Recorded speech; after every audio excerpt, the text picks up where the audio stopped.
क्या सही उम्र होनी चाहिए म्यूचुअल फंड में इन्वेस्ट करने की?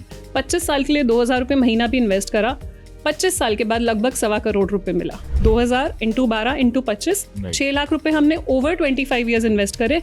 बिकॉज हमने अपनी इन्वेस्टमेंट को टाइम दिया, वो लाखों रुपए करोड़ों में बदल गए। ओवरलैपिंग अवॉइड करनी चाहिए। इसको अवॉइड करने का बहुत बढ़िया तरीका होता है, आप एक लार्ज कैप ले लीजिए, एक फ्लेक्सी कैप ले लीजिए, एक मल्टी कैप ले लीजिए, एक स्मॉल एंड मिड कैप ले लीजिए और एक ब्लू चिप ले लीजिए। मार्केट गिर रही है तब भी खरीद रहे हैं, मार्केट बढ़ रही है तब भी खरीद रहे हैं, तो वो सिस्टमैटिकली खरीद रहे हैं। आपको पता ही नहीं लगता कब करोड़ रुपए बन जाते हैं। ठीक है, इतना अच्छा लग रहा है ना करोड़ रुपए की बात करते हुए, कितना मजा आ रहा है। जी, तो बिल्कुल। 5 कौन से ऐसी चीजें देखकर हमें म्यूचुअल फंड को लेना चाहिए जिससे हम करोड़पति बन जाएं? गुरलीन, सबसे बड़ा पैसा, तो पैसे को कैसे सेव करना है ये तो आपसे हम समझेंगे, लेकिन जो अभी गोल्ड के प्राइसेस जैसे चल रहे हैं एकदम शूट कर गया है, क्या सही वक्त है ये खरीदना गोल्ड या सिल्वर? देखिए, गोल्ड और सिल्वर को खरीदने का सही वक्त तब होता है जब आपकी जेब में पैसा हो। और हमेशा हम कहते हैं एक बैलेंस्ड पोर्टफोलियो लेके चलें, मतलब गोल्ड भी होना चाहिए, इक्विटी भी होना चाहिए, एफडी भी होना चाहिए आपके गोल के हिसाब से। और गोल्ड हमेशा सेफ हेवन माना गया है, मतलब इक्विटी जब गिरती है तब गोल्ड बढ़ता है। तो गोल्ड इसलिए भी अभी लोगों का फेवरेट है इस टाइम पे, बिकॉज ऑल टाइम हाई अगर आप देखेंगे 1,60,000 गोल्ड का प्राइस है लगभग पर 10 ग्राम्स, और 3,05,000 सिल्वर का प्राइस है 1 किलो का। तो काफ़ी बढ़ रहा है और काफ़ी लोगों का फेवरेट है और लेना चाहिए। मतलब 10 to 15% आपके पोर्टफोलियो में होना चाहिए तो बढ़िया है। जब पॉकेट में पैसा है तब लीजिए, क्योंकि लॉन्ग टर्म तो हमेशा बढ़िया ही रहने वाला है। मतलब आज से आप 10 साल, 15 साल, 20 साल की बात करें तो अच्छा रिटर्न देके ही जाने वाला है। अगर हम 20 साल पहले की बात करें, जब हमारी शादी हुई थी तब 5,000 रुपये का था गोल्ड 10 ग्राम। सो अब 1,60,000 है। अब कोई 10 साल बाद फिर बात करेगा, वो लाखों में बात करेगा। सो हिस्टोरिकली देखा गया है कि बढ़ेगा ही बढ़ेगा, तो लॉन्ग टर्म में बढ़िया जाने वाला है। तो जब पॉकेट में पैसा हो तो ले सकते हैं। ओके, तो एक कंफ्यूजन और रहता है, जैसे लोग बहुत सारे बोलते हैं कि म्यूचुअल फंड में आप इन्वेस्ट करिए, बिल्कुल सही है वो, आपको उसमें थोड़ा सा रिस्क कम रहता है, रिस्क तो रहता ही है। तो अगर हम कंपैरिजन करें कि गोल्ड, म्यूचुअल फंड्स या फिर स्टॉक में इन्वेस्ट करना हो तो कहाँ पर जाएं? देखिए, सारे एसेट क्लासेस के अपने फ़ायदे हैं, अपने नुकसान हैं, तो सबका अपना अपना एक नेचर है। सो ऐसा नहीं है कि म्यूचुअल फंड बढ़िया और गोल्ड बढ़िया नहीं है, तो दोनों कॉम्प्लीमेंट करते हैं। तो दोनों एक दूसरे का रिप्लेसमेंट नहीं है, बट दोनों एक दूसरे को कॉम्प्लीमेंट करते हैं। म्यूचुअल फंड होना भी ज़रूरी है आपके पोर्टफोलियो में, क्योंकि देखा गया है कि 14 से 15% रिटर्न म्यूचुअल फंड में भी आपको मिलता है लॉन्ग टर्म में। और गोल्ड भी होना ज़रूरी है, क्योंकि जब इक्विटी मार्केट गिरती है तो गोल्ड बढ़ता है। तो ग्लोबली अगर आप देखेंगे तो दोनों चीज़ें साथ साथ चलती हैं। बट अगर एक फिगर देनी हो तो आपकी इक्विटी एलोकेशन जो होती है 100 minus your age should be your equity allocation. So मान लीजिए अगर आप 30 साल के हैं, ठीक है, तो इक्विटी आपके पोर्टफोलियो में लगभग 70% होनी चाहिए। और अगर आपके पास 100 रुपए हैं इन्वेस्ट करने के लिए, 70 रुपए आपने इक्विटी में डाल दिए, 10 से 15 रुपए आप गोल्ड में भी डाल सकते हैं। अब एक सवाल और आता है, कई बार हम लोग सोचते हैं कि या तो कोई ज्वेलरी बना लें या फिर कोई कॉइन खरीद लें, या फिर अब ये सोचने लगे हैं लोग कि डिजिटली गोल्ड को ले लें या सॉवरेन बॉन्ड को ले लें। तो क्या चीज़ सही है? क्या आपको कॉइन लेना चाहिए? क्योंकि उस पर भी एक परसेंटेज तो रहता ही है कि मेकिंग चार्जेस उसके रहते हैं जी। तो डिजिटल गोल्ड में मेरे ख्याल से वैसा नहीं रहता है। तो क्या आपके हिसाब से क्या सही चीज़ है? देखिए, पहले तो हमारे इंडियन हाउस होल्ड में अच्छी बात यह है कि ज्वेलरी सबके पास है, ठीक है। तो गोल्ड में हमारा एलोकेशन तो है, हमने पैसा गोल्ड में डाला हुआ है। बट ज्वेलरी में सिर्फ इन्वेस्ट करने का ये नुकसान होता है, अगर आप इन्वेस्टमेंट पर्पज से ले रहे हो तो उसमें मेकिंग चार्जेस है 25-30%, जो कि आप बेचने जाओगे तो एकदम से 25-30% का आपको नुकसान है। गोल्ड में 24 कैरेट गोल्ड बार्स ले रहे हैं आप या कॉइन्स ले रहे हैं तो वो मेकिंग चार्जेस आपके बच जाते हैं। 500,000 रुपए जो कॉइन की कॉस्ट होती है वो होती है, बट मेकिंग चार्जेस आपके नहीं है, तो इट्स अ प्योर इन्वेस्टमेंट। सो अब देखा गया कि पहले लोग प्रेफर करते थे फिजिकल गोल्ड, हाथ में उसको फील करके कि हाँ भाई ये मेरी इन्वेस्टमेंट है। बट अब जो जेनजी है और आजकल की जो जनरेशन है वो बिलीव करते हैं डिजिटल गोल्ड में। वो रिस्क नहीं चाहते कि कल को गोल्ड चोरी हो गया तो कौन संभालेगा, कौन लॉकर में रखने जाएगा एंड सो ऑन। तो वो डिजिटल गोल्ड में बिलीव करते हैं। तो दोनों तरीके सही हैं अपने में, बट डिजिटल गोल्ड में आपको कन्वीनियंस ज़्यादा है कि आप कभी भी निकाल सकते हैं, कभी भी डाल सकते हैं। You can start SIP also in digital gold. बहुत सारी ऐप्स हैं जैसे कि जार ऐप है, आप उसमें SIP भी कर सकते हो, छोटे से छोटे अमाउंट से SIP कर सकते हो। और गवर्नमेंट ने गोल्ड को प्रमोट करने के लिए सॉवरेन गोल्ड बॉन्ड्स भी निकाले। तो अभी फिलहाल के लिए sovereign gold bonds primary market में अवेलेबल नहीं है, मतलब आप और मैं खरीदने चाहें तो ऐसे अवेलेबल नहीं है, बट सेकेंडरी मार्केट में मैं खरीद सकती हूँ, किसी और ने लिया है मैं उनसे खरीद सकती हूँ। ये कैसे होता है? तो आप जैसे स्टॉक्स खरीदते हैं, आप सेकेंडरी मार्केट में खरीदते हैं ना, आप शेयर्स खरीदते हैं। सिमिलरली आप सॉवरेन गोल्ड बॉन्ड भी आप सेकेंडरी मार्केट में जो ऑलरेडी होल्ड कर रहे हैं आप उनसे खरीद सकते हैं, जो कि महंगाई मिलेगा, क्योंकि ऑलरेडी अगर कोई लेके बैठा है सस्ते प्राइस पे वो आपको महंगाई देंगे। तो सॉवरेन गोल्ड बॉन्ड्स फिलहाल आपको अवेलेबल नहीं है गवर्नमेंट से, बट यस डिजिटल गोल्ड और फिजिकल गोल्ड दोनों में इन्वेस्ट किया जा सकता है। ओके, और ये जो सिल्वर के प्राइसेस एकदम से शूट हुए हैं, तो उसका रीज़न आपको क्या लगता है कि सिल्वर इतनी तेज़ी से भाग रहा है? देखिए, सिल्वर एक ग्रोथ एसेट माना जा रहा है, एक मेटल है जो बहुत सारी जगह पे यूज़ हो रहा है, ईवीज में यूज़ हो रहा है, सोलर पैनल्स में यूज़ हो रहा है, तो सिल्वर उस हिसाब से एक फ्यूचर के लिए भी ग्रोथ एसेट माना जा रहा है। तो आने वाले टाइम में सिल्वर आप देखेंगे कि तेज़ी से बढ़ रहा है और बढ़ेगा। और एक और रीज़न है सिल्वर में लोग क्यों एंटर करना चाह रहे हैं, बिकॉज एंटर करना ईजी है, लो प्राइस पे आप एंटर कर रहे हो। अगर आप गोल्ड और सिल्वर में से चॉइस है कि किस में एंटर करना है, गोल्ड महंगा है, 1,60,000 रुपये पर 10 ग्राम है, सिल्वर 3 लाख रुपये पर केजी है, तो अभी भी एंट्री प्राइस लो है, तो ईजिली आप एंटर कर सकते हो, तब इसलिए लोग सिल्वर भी प्रेफर कर रहे हैं। ओके, तो अब हम आते हैं थोड़ा सा म्यूचुअल फंड्स के बारे में समझने की कोशिश करते हैं, क्योंकि बहुत सारे म्यूचुअल फंड्स आ चुके हैं ऑलरेडी। समझ में नहीं आता है म्यूचुअल फंड सही तो है, ये ऐड तो हमने देख लिया, सबने समझ लिया, अब लोग कह भी रहे हैं कि हम लोग इन्वेस्ट करते हैं म्यूचुअल फंड्स में, लेकिन क्या सही उम्र होनी चाहिए म्यूचुअल फंड में इन्वेस्ट करने की? क्योंकि मुझे बहुत देर में पता चला, तो फिर मैंने शुरू किया।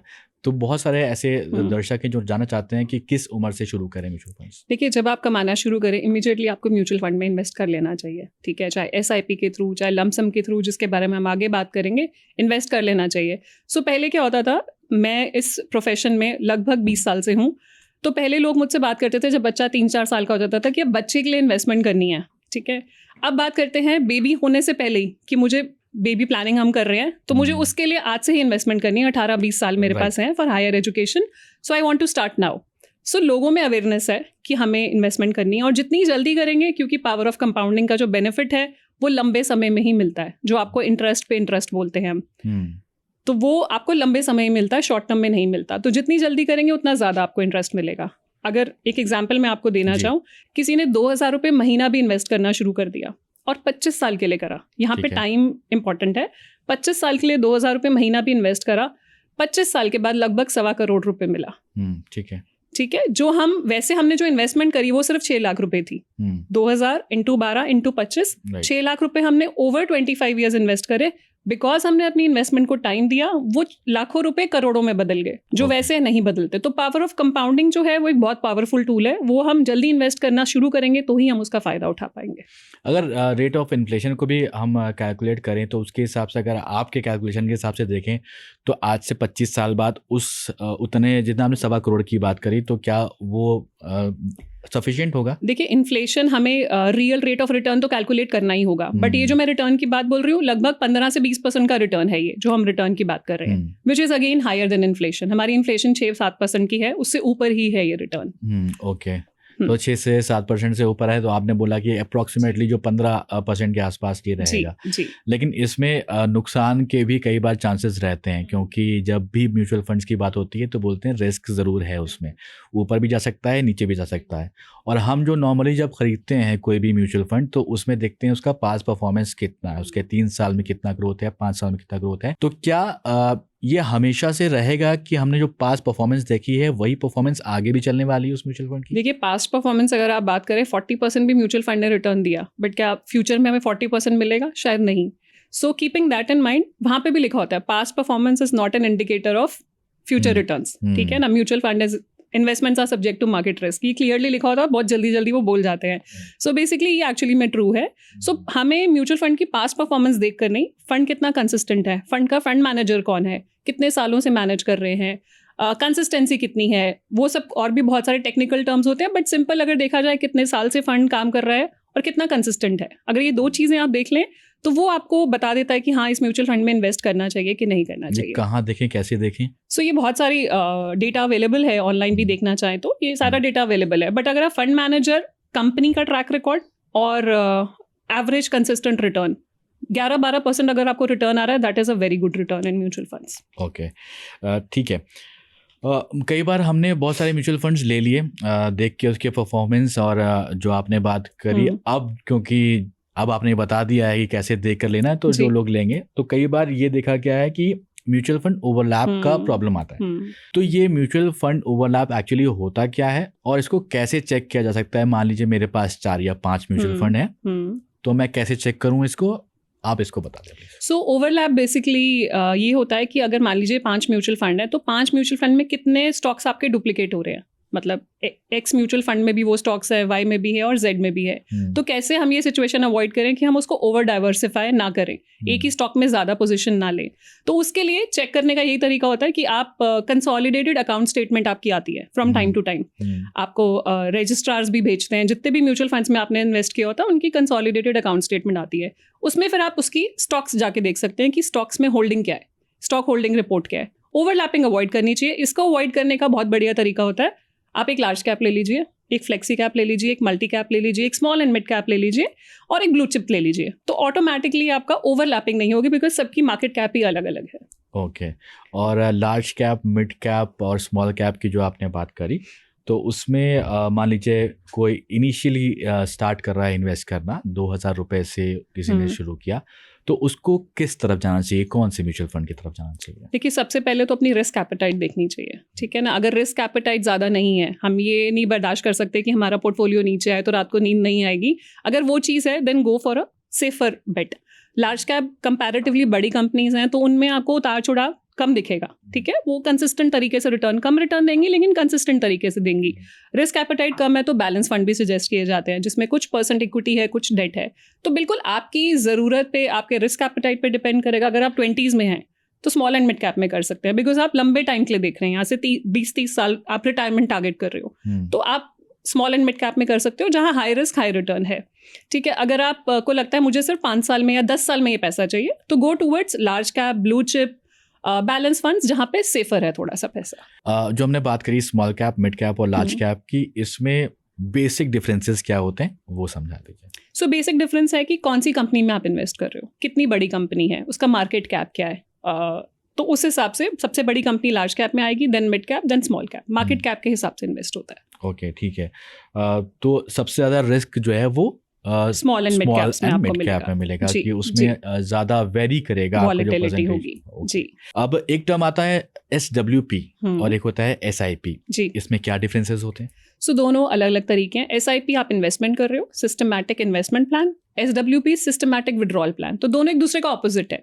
SIP आप करते हो, मान लीजिए आप जॉब शुरू कर रहे हैं, आप पैसा जोड़ना चाहते हैं तो आप SIP करेंगे। आप धीरे धीरे धीरे इन्वेस्ट कर रहे हैं एक कॉर्पस बिल्ड करने के लिए, ठीक है। आप 2,000, 5,000, 10,000 रुपये महीना SIP के रूप से इन्वेस्ट कर रहे हो और वो म्यूचुअल फंड में कुछ करोड़ रुपए इकट्ठे हो जाएंगे कुछ सालों के बाद। उसके बाद जब आपको पैसा चाहिए, मान लीजिए अब आप रिटायर होना चाह रहे हैं या आप बोल रहे हैं कि मुझे अब काम नहीं करना, मुझे अपने फंड से ही रेगुलर इनकम, पैसिव इनकम चाहिए, तो आप उसमें से SWP लगा देंगे, which is systematic withdrawal plan. वो उसमें ही लगा सकते हैं? उसमें ही लगा सकते हैं। तो सिस्टमैटिक क्यों बोल रही हूँ, क्योंकि आपको हर महीने जाके उसमें से विड्रॉ नहीं करना, आपको एक बार सिर्फ ट्रिगर लगा देना कि मुझे हर महीने इतने पैसे मेरे अकाउंट में आते रहें। तो जैसे आप इन्वेस्ट कर रहे हो उसको SIP बोल रहे हैं, जैसे आप विड्रॉ कर रहे हो उसको SWP बोल रहे हैं। अच्छा, तो मान लीजिए मैं SIP कर रहा था और मैं उसमें से किसी में लॉक इन पीरियड नहीं है, ऐसा म्यूचुअल फंड मैंने लिया हुआ है जिसमें लॉक इन पीरियड नहीं है, और उसमें से मैं पैसे निकालता जा रहा हूँ, अगर बीच बीच में जब भी ज़रूरत पड़ती है मुझे, तो उस पर क्या इम्पैक्ट पड़ता है? एक तो ऑब्वियस सी बात है कि पैसा तो आपका कम हो रहा है, वो इकट्ठा नहीं हो रहा है, लेकिन उस पर कुछ इम्पैक्ट पड़ता है कि आपका वो म्यूचुअल फंड उस तरह से ग्रो नहीं करेगा, ऐसा कुछ होता है? जी बिल्कुल। अगर आपका थोड़ा सा पैसा ग्रो कर आपने निकाल लिया, फिर थोड़ा सा ग्रो कर आपने निकाल लिया, तो उसको कंपाउंड होने का मौका नहीं मिला, जो हम इंटरेस्ट ऑन इंटरेस्ट बोलते हैं वो नहीं बन पाया। तो एक्चुअली में जो कंपाउंडिंग वैल्यू है वो हम लूज कर जाएंगे, ठीक है। तो इसलिए निकालिए तभी जब एक्चुअल में ज़रूरत हो। ओके। और एक टर्म आता है STP। ये STP क्या है और ये SWP और SIP से कैसे डिफरेंट है? सो STP बेसिकली उन लोगों के लिए है जो अपने ऊपर डिसिप्लिन नहीं रख पाते पैसों का, ठीक है ना। SIP तो ये है कि आपकी सैलरी आई, आपने बोला मेरा हर महीने का लेट्स से 10,000 रुपये का SIP मैं लगा दूंगा, हर महीने 10,000 रुपये निकलेंगे, म्यूचुअल फंड्स में इन्वेस्ट हो जाएंगे। अब आपको लगता है कि पता नहीं मेरे बैंक में 10,000 रुपये रहेंगे कि नहीं रहेंगे, तो आप उस रिस्क को अवॉइड करने के लिए आप क्या करते हो, वो पैसा उठा के लिक्विड फंड्स में डाल देते हो। एक कैटेगरी होती है म्यूचुअल फंड में लिक्विड फंड्स, और वहां से ट्रिगर लगा देते हो कि हर महीने SIP यहाँ से निकले। अच्छा। Systematic transfer plan. तो आपके बैंक में आपको पैसा नहीं दिखेगा तो आप खर्च नहीं करेंगे। तो सिर्फ अपने ऊपर डिसिप्लिन लगाने वाली बात है कि आप एक जगह इन्वेस्ट कर रहे हैं और वहां से सिस्टमैटिकली ट्रांसफर कर रहे हैं टू अनदर फंड। ये रेगुलर इंटरवल्स पे भी हो सकता है, या आप खुद बेसिकली ये टेलर मेड है, आप कस्टमाइज कर सकते हो। मान लीजिए आपने एक फंड में, आपको लगता है कि मार्केट थोड़े टाइम में बढ़ेगी, आपने लिक्विड फंड में पैसा डाल के रख दिया, एंड वहां से आप बोल रहे हैं कि हर महीने कुछ अमाउंट इक्विटी में इन्वेस्ट होता रहे, तो उसको भी STP बोलते हैं। सिस्टमैटिकली आप ट्रांसफर कर रहे हैं एक फंड से दूसरे फंड में। ओके, ठीक है। और म्यूचुअल फंड्स कैसे लेना चाहिए? किसी थर्ड पार्टी से तो ऑब्वियस सी बात है, आपको लेना पड़ेगा किसी बैंक के थ्रू, किसी जी मीडिएटर के थ्रू लेना पड़ेगा, लेकिन सही तरीका एकदम आप अगर सजेस्ट करेंगे तो क्या होगा, वो कहाँ से लेना चाहिए? देखिए, म्यूचुअल फंड आप सब जगह से ले सकते हैं। एक म्यूचुअल फंड डिस्ट्रीब्यूटर होते हैं, बैंक्स के थ्रू आप ले सकते हैं, आप डायरेक्टली इन्वेस्ट कर सकते हैं, बहुत सारी ऐप्स अवेलेबल हैं, बट आपको सही गाइडेंस कि कौन से फंड में डालना चाहिए। बिकॉज जैसे आपने बोला कि पास्ट परफॉर्मेंस, ज़्यादातर दो लोग पास्ट परफॉर्मेंस को देखकर ही म्यूचुअल फंड में इन्वेस्ट करते हैं। इस फंड में 40% रिटर्न है, इसमें डाल देते हैं, इसमें 30% रिटर्न है, इसमें डाल देते हैं, बट उनको रिस्क नहीं पता कि ये कंसिस्टेंट रिटर्न है, फंड मैनेजर का बैकग्राउंड क्या है, म्यूचुअल फंड कंपनी का बैकग्राउंड क्या है, किस तरह के फंड्स में या किस तरह के स्टॉक्स में वो इन्वेस्ट करते हैं। तो उस गाइडेंस के लिए एक फाइनेंशियल इंटरमीडिएरी होना, वो गाइड कर सकते हैं आपको सही तरीके से, और हैंड होल्ड कर सकते हैं जब आप गलत टाइम पे अपना म्यूचुअल फंड एग्जिट करने की कोशिश करते हैं। अब जैसे आप 40% की एक्सपेक्टेशन लेकर आप उस फंड में उतरे थे, लेकिन 40% नहीं आया, तो आप क्या करोगे? आप दूसरे फंड ढूंढने जाओगे कि आप किस में रिटर्न आ रहा है, मैं वहाँ स्विच कर लेता हूँ। तो वो गाइडेंस, अगर आपको कोई फाइनेंशियल एडवाइजर है या म्यूचुअल फंड डिस्ट्रीब्यूटर है, वो गाइडेंस आपको दे देंगे, तो आप सही तरीके से लॉन्ग टर्म के लिए इन्वेस्टेड रहेंगे।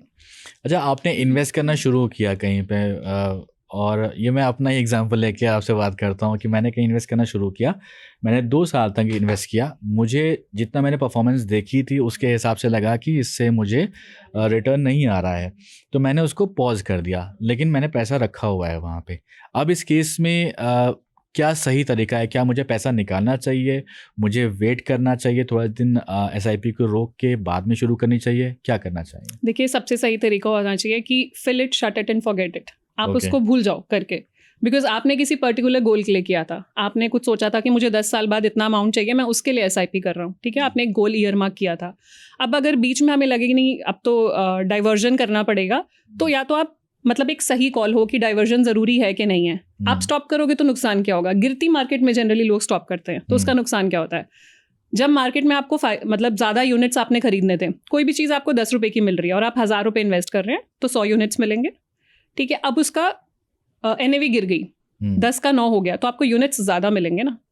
तो आप अगर गिरती मार्केट में खरीदोगे तो आप ज़्यादा यूनिट आप एक्यूमुलेट करोगे, बढ़ती मार्केट में कम यूनिट एक्यूमुलेट करते हो। अगर गिरती मार्केट में हमने बंद कर दिया और कल को वो प्राइस बढ़ जाता है, 10 से 20 हो गया, तो हमने तो एक्यूमुलेट ही नहीं करे यूनिट, तो हमें रिटर्न ही नहीं मिलेगा, हम इकट्ठे ही नहीं कर पाए यूनिट। सिंपल, अगर गोल्ड में समझें, गोल्ड गिर रहा है और हम नहीं ले रहे, हम बोल रहे गोल्ड बढ़ेगा तब देखेंगे, तो हम सस्ते पे कोई चीज़ नहीं खरीद रहे। तो enter low and buy low and sell high, वो करने के लिए हमें SIP करनी ज़रूरी है, क्योंकि मैनुअली आप और मैं इतना बाकी चीज़ों में बिजी होते हैं, हम नहीं कर सकते एज ए रिटेल इन्वेस्टर।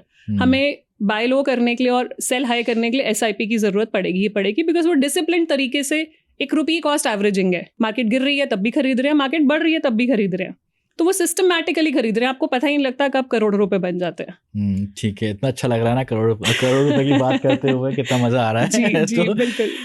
5 कौन से ऐसे चीजें देखकर हमें म्यूचुअल फंड को लेना चाहिए जिससे हम करोड़पति बन जाएं? बिल्कुल। सो पहला, अपना गोल आइडेंटिफाई करना ज़रूरी है। आप किस पर्पस के लिए इन्वेस्ट कर रहे हो, गोल के साथ टाइम होराइजन लिंक्ड है। अगर आप रिटायरमेंट के लिए डाल रहे हो, आप बच्चे के एजुकेशन के लिए डाल रहे हो, अपना कुछ वेल्थ क्रिएशन आप करना चाहते हैं, गाड़ी खरीदना चाहते हैं, फ़ोन खरीदना चाहते हैं, शॉर्ट टर्म गोल है, मिड टर्म है या लॉन्ग टर्म है, depending on that fund choose करना चाहिए। बिकॉज अगर आपका गोल है शॉर्ट टर्म, आपको 1 साल में पैसा चाहिए और आपने डाल दिया स्मॉल कैप में, तो हो सकता है गिर जाए, ठीक है ना। अब आपका कोई गोल है जो लॉन्ग टर्म है, जो 10 साल बाद पूरा होना है, और आपने डाल दिया डेट फंड में, जहाँ पे रिटर्न ही 6-7% मिलेगा, तो आपकी एक्सपेक्टेशन मैच नहीं करेगी। तो अपना गोल और टाइम होराइजन सिंक में होना चाहिए। ठीक है, एक ये हो गया। जी। दूसरा, आपको मतलब आप म्यूचुअल फंड्स में, जैसे मैंने बोला कि कभी भी गिरती मार्केट में SIPs बंद नहीं करनी चाहिए। मतलब उस चीज़ का ध्यान रखना चाहिए कि गिरती मार्केट में आपको सबसे ज़्यादा रिटर्न मिलता है फ्यूचर में जाके। अब जैसे कोविड जैसे सिनेरियो आया, वहाँ पे अनसर्टेनिटी थी, बहुत सारे लोगों ने अपने म्यूचुअल फंड पॉज करे, स्टॉप करे, विड्रॉ करे, बट अगर जिसने होल्ड करे थे उसका पोर्टफोलियो सबसे ऊपर है इस टाइम, बिकॉज वो गिरती मार्केट में खरीदे थे और हम आज मार्केट ऊपर है तो उनको रिटर्न ज़्यादा मिल रहा है, ठीक है। तीसरा, आपको जिस भी फंड में आप इन्वेस्ट कर रहे हैं, फंड की स्ट्रैटेजी समझिए, फंड मैनेजर देखिए कि कौन सा फंड मैनेजर है, फंड साइज कितना है, फंड कितना कंसिस्टेंट है, म्यूचुअल फंड कंपनी कितनी क्रेडिबल है, ये चीज़ देखकर इन्वेस्ट करें। फोर्थ, एग्जिट लोड और लिक्विडिटी समझिए। मतलब आप जब फंड्स में इन्वेस्ट कर रहे हैं तो एक एग्जिट लोड होता है। अगर आप 1 साल से पहले एग्जिट कर रहे हैं तो 1% एग्जिट लोड है, 2% एग्जिट लोड है, डिपेंडिंग ऑन दी फंड। आप किस टाइप के फंड में इन्वेस्ट कर रहे हैं। इसको थोड़ा सा और डिटेल में समझने की So, कोशिश आप करते हैं अगर- कि एग्जिट लोड क्या होता है एग्जैक्टली। सो मान लीजिए किसी फंड में आप एंटर कर रहे हैं म्यूचुअल फंड में, Right. तो उसका वैसे तो आप कभी भी एग्जिट कर सकते हैं, कोई रिस्ट्रिक्शन नहीं होती, ओपन एंडेड म्यूचुअल फंड्स होते हैं जनरली। लेकिन एग्जिट लोड ये है कि अगर आप किसी फंड में बोल रहे हैं कि अगर 1 साल से पहले आप एग्जिट कर गए तो 1% हम आपको डिडक्ट करके देंगे फंड वैल्यू Okay. का, तो वो डिडक्शन होगा। और टैक्सेस का भी आपको पता होना चाहिए। जब आप म्यूचुअल फंड्स में इन्वेस्टमेंट कर रहे हैं तो short term capital gain tax कितना है, लॉन्ग टर्म कितना है, 1 साल से ऊपर आपने सिक्योरिटीज रखी तो long term capital gain tax लगेगा। तो ये चीज़ पता होनी चाहिए, उस हिसाब से एग्जिट होना चाहिए। सो 5th अगर हम बात करेंगे तो 5th जब भी म्यूचुअल फंड में इन्वेस्ट करने जाएं नॉमिनी ज़रूर देखें, बिकॉज बहुत लोग मिस कर जाते हैं। अब तो खैर नॉमिनेशन मैंडेटरी है, क्योंकि कई बार क्या होता है आपने तो इन्वेस्टमेंट कर दिया, let's say if you are not there, तो कल को वो फंड कैसे ट्रांसमिशन होगा, नॉमिनी के पास कैसे जाएगा, जो आपने इतना कॉर्पस इकट्ठा करा है वो ट्रांसफर कैसे होगा। तो प्रोसेस इजी बनाने के लिए अपनी नॉमिनेशन फैसिलिटी ज़रूर ऑप्ट इन करें। ओके, थोड़ा सा ये टैक्सेस के बारे में भी आपसे हम समझ लेते हैं कि कोई भी म्यूचुअल फंड को आप खरीदते हैं तो उसमें बहुत सारे अलग अलग सेक्शंस में चीज़ें लिखी होती हैं, उसमें टैक्सेस भी लिखे होते हैं। तो ख़रीदने में एक तो आपने बताया कि एग्जांपल आपने दिया कि अगर आप एग्जिट कर रहे हो तब भी टैक्स आपका कटेगा, और आप जब किसी भी फॉर एग्जांपल एक समझते हैं कि 1000 रुपये का अगर मैंने कोई म्यूचुअल फंड ख़रीदा तो उसमें किस हिसाब से टैक्सेस लगते हैं, और अगर हमें विड्रॉ करना है तो उसमें किस हिसाब से टैक्सेस लगते हैं। देखिए आपने जब तक आप इन्वेस्ट कर रहे हो और विड्रॉ नहीं कर रहे तो प्रॉफिट नोशनल प्रॉफिट है, वो बुक्स में है। जब तक आप नहीं निकाल रहे उस पर कोई टैक्स नहीं देना, वो तो आप बस देख रहे हैं कि इतने करोड़ इकट्ठे हो गए बट आपने निकाले नहीं अभी तक। बट जब आप निकालेंगे तो उस टाइम पे उसका होल्डिंग पीरियड देखा जाएगा कि आप कितने टाइम से होल्ड कर रहे हो। ओके, ये taxes time to time change होते रहते हैं। बट अगर आज की डेट में बात करें तो long term capital gain tax मतलब 12 महीने से ऊपर अगर आपने होल्ड कर लिया तो 12.5% आपको प्रॉफिट पे टैक्स देना पड़ेगा। ये फ्यूचर में चेंज Okay, हो ठीक सकता है। है जी। ये आज के हिसाब से हाँ है, जी। ये बाद में बदलता रहता है गवर्नमेंट के पहले नहीं था, कुछ टाइम policies के पहले हिसाब नील से। था ये, अब ये 10% हुआ, फिर अब 12.5% है। तो आप अभी देख रहे थे कि किस तरीके से आप अपने पैसे को बचा सकते हो और कैसे बन सकते हो करोड़पति। इन सब की जो बातें करी हैं हमने यहाँ पर गुरलीन से। अगर आपको अच्छा लगा हो वीडियो पॉडकास्ट तो आप ज़रूर इसको लाइक करें और लोगों के साथ भी शेयर करें। फिलहाल मेरे साथ इतना ही। Thank you so much for watching. Have a great day ahead. Bye bye.